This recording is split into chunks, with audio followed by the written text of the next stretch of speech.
one of those in the lineage of Hasidic Judaism, founded by he who was called the Baal Shem Tov, or the Great Maggid. And this Hasid led a good life. He was successful in business. He had a very nice house with all the trappings. He was esteemed by his community. But every week, at the behest of his wife, he would go to the rabbi to beseech him to intercede so that they could have a child. But the rabbi, when he was asked, would always remain silent until one day the Hasid's wife said to him, "You go and speak to that rabbi and you do not leave his doorstep until he does something." So the Hasid went to the rabbi and begged him once again to intercede on their behalf. The rabbi finally spoke, and he said, "Are you willing to give up everything for this? If you are, then you must sell up all of your goods. All. Leave nothing. And your wife will need to fend for herself, and you will need to make a journey." The Hasid said, "Well, I better speak to my wife about this." So he went and consulted his wife, and his wife said, "Life is not worth living if we do not have an heir, a child, a son. Do whatever it is that you have to do." The Hasid said, "But what about if he asks us to divorce?" The wife said, "We will do whatever the rabbi says." So the Hasid went back to the rabbi, and the rabbi told him, "You must travel, taking with you all of the gold that is gained from selling up all your goods, and take yourself to the seer of Lublin. And there you ask him and do exactly what he says without question."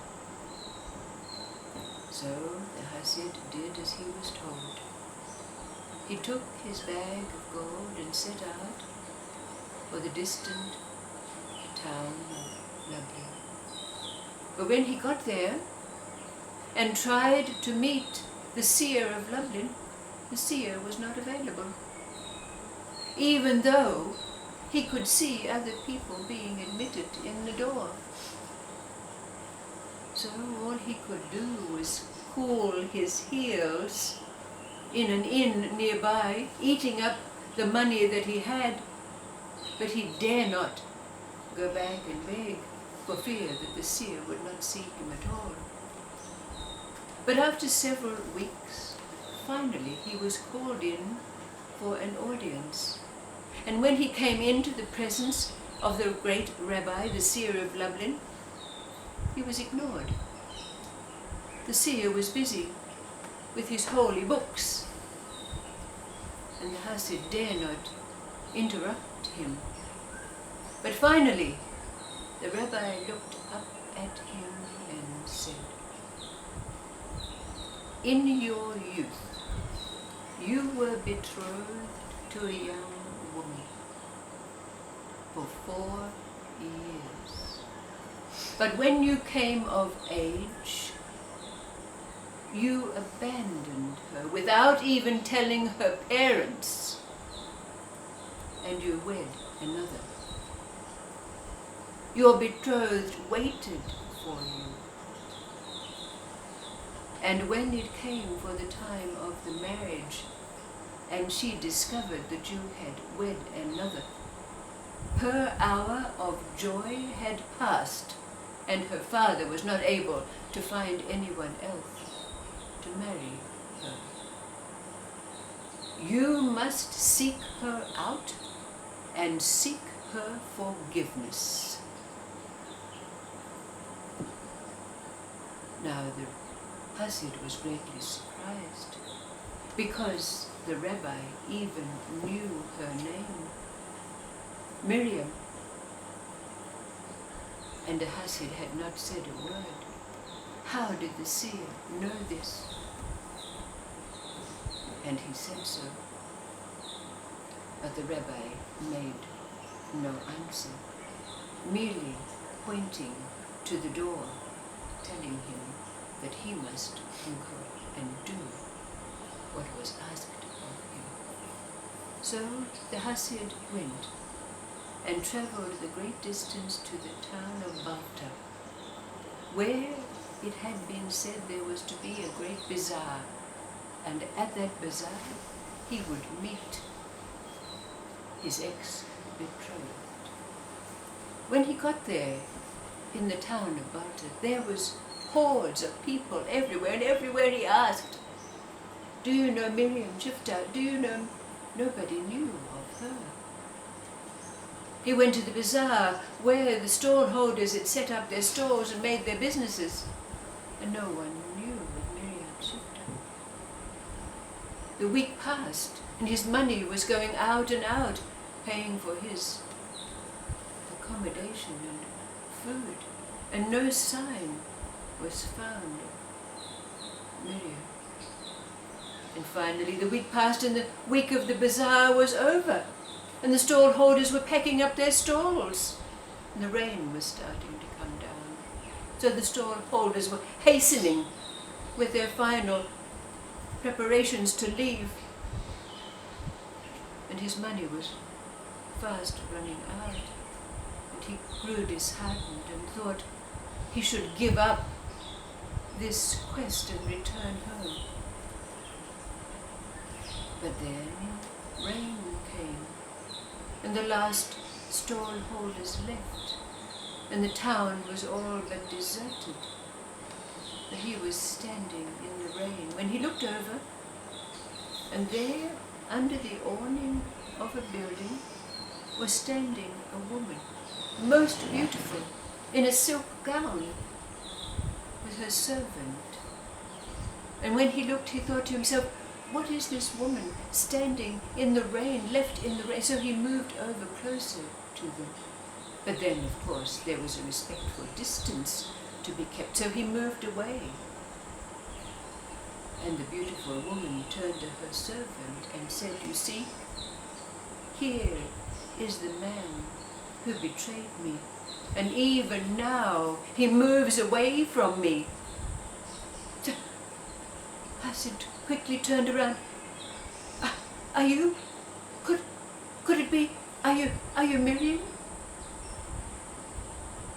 And she said, "Yes, I am the woman who you abandoned." And he began to weep.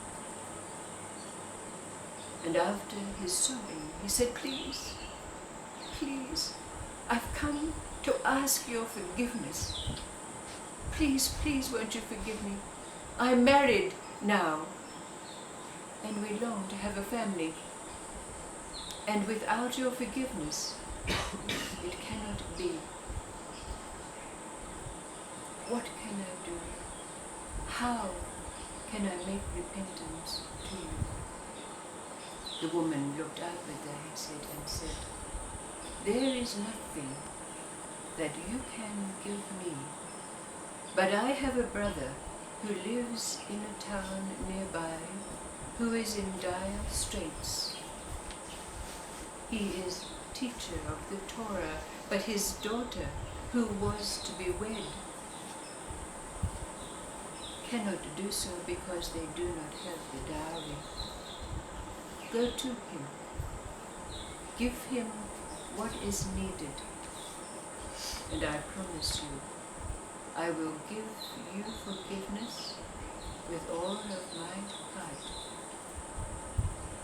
The Hasid wept again, and the woman could see that his repentance was total.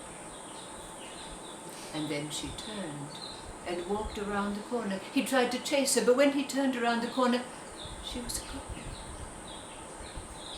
But he quickly made his way to the town that she had designated, and there he sought out the teacher of the Torah. And when he got there, the man was very agitated. So he asked him, "What is it?" He said, "Oh, I'm so distracted. My daughter was to be wed, but we did not have the money, 300 pieces of silver to pay her dowry, and now the parents have said that they won't let her wed unless that money is paid tomorrow."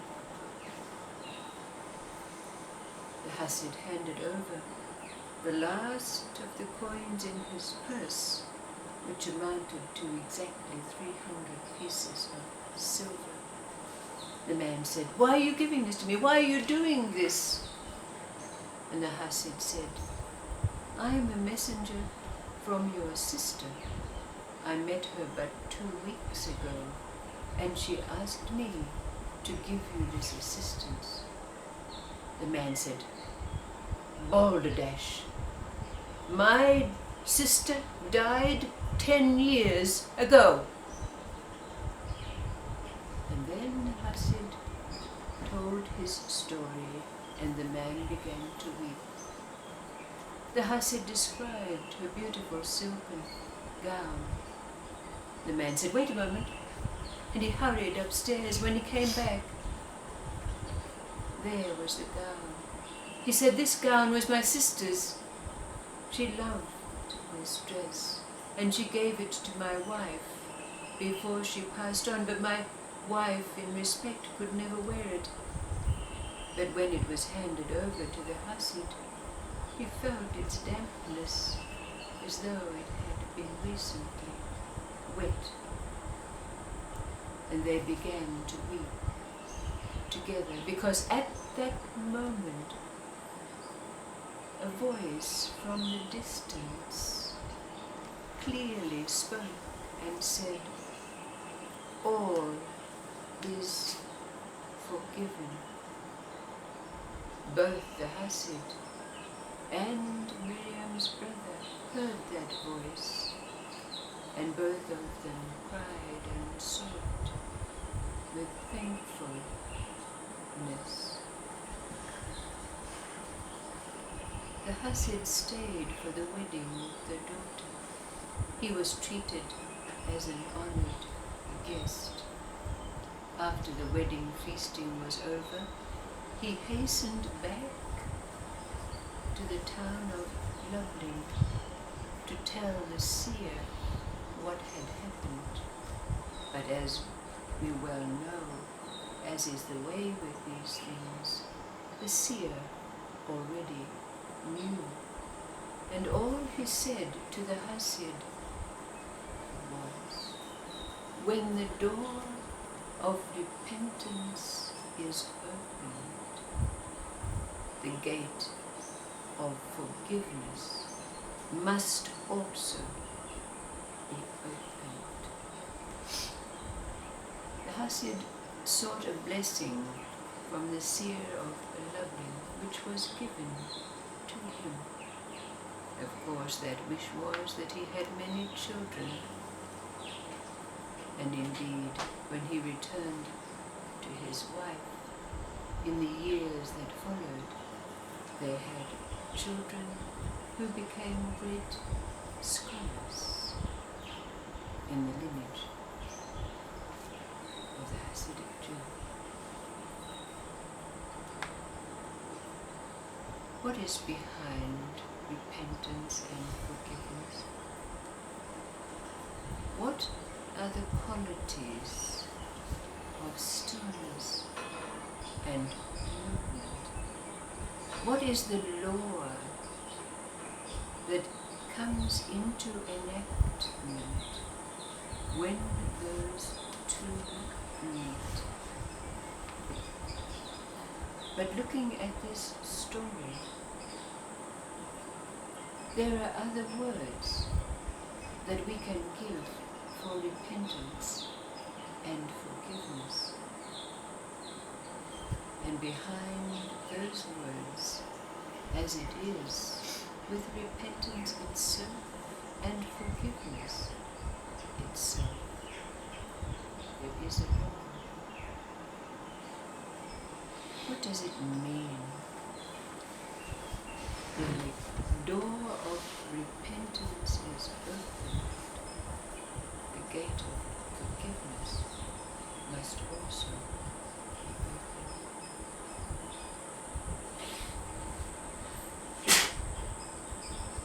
What is it that's enacted in us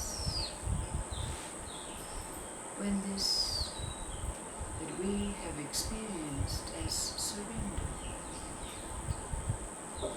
perhaps another name for repentance, what happened for us? What was the gate that opened for us when we repented, surrendered?